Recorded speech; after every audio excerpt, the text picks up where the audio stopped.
Hello, hello, hello mga ka-addicts and mga ka-beshies.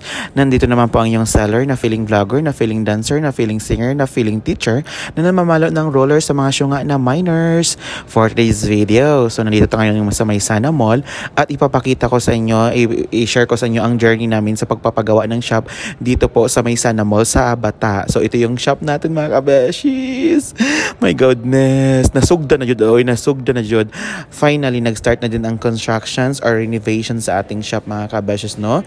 So, yan po, ayan, nabakbak na nila kasi nga dalawa yung kinuha namin na space at kailangan nilang bakbakin yung wall mga ka-addicts, no? So, sabay niyo ako sa journey na ito kasi nga dili yun siya basta-basta magpahimo og shop diri sa Saudi Arabia mga ka-addicts, no? So, ito siya, yan siya mga ka-addicts. So, bali dalawang space siya kasi nga po medyo malaki ang shop natin mga kabeshes. Kompleto tayo dito ng items kaya I'm so excited mga bebe na malagyan ng mga items ito. But for now, backpack sa ang ilang nauna.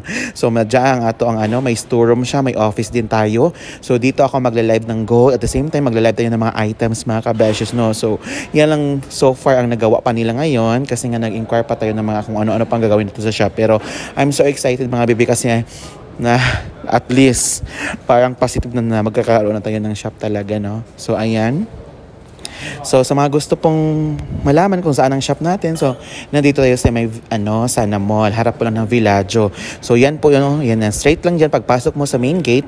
Okay? Akyat ka sa may escalator, sa right side agad mga bibigyan na po makikita nyo soon to be yung RJ Fashionate KSA na ating shop mga kabaishis. Excited lang po ako. I'm so happy lang mga bibigyan na i-share sa inyo na kahit papano soon meron na po tayong shop at yung mga gusto pong magbisita, free coffee, free tea tayo mga bebe sa atong shop. So ayan, i-share ko lang din, supposedly dito po yun na shop na gusto ko.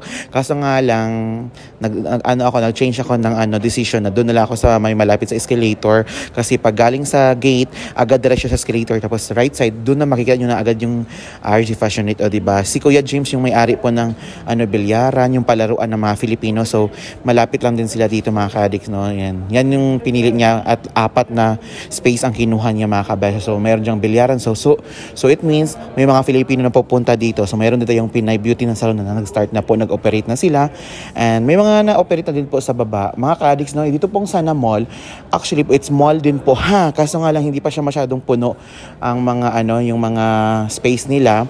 Sa taas po may mga food court na napuno na daw yung food court pero isa pala ang nag-open. So siguro darating din ang araw na mapupuno na siya lahat. And kahit pa paano mga bebe, maganda ang space dito, may CR sa every floor. So mga kabeshes, huwag niyong kalimutan na bisita tayo ng shop namin soon.